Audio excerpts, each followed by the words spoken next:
Soy Artem, mm, tengo 18 años, llevo aquí en España 1 año y 2 meses, soy de Ucrania, soy bailarín, bailo latina y estoy dando clases de latino deportivo.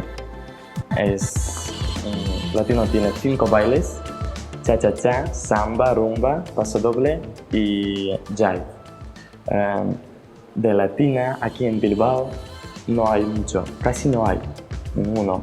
Y el COPS es el primer espacio donde hay latino deportivo. Para empezar, los bailes o cualquier cosa nunca es tarde. Tú puedes empezar con cualquier edad, o sea que desde 2 años el niño sabe ya andar y ya puede bailar. También de 50, 60, 70 años también puede bailar, si le gustaría a él. Ahora soy bailarín que baile, o sea que yo también estoy entrenando y estoy compitiendo.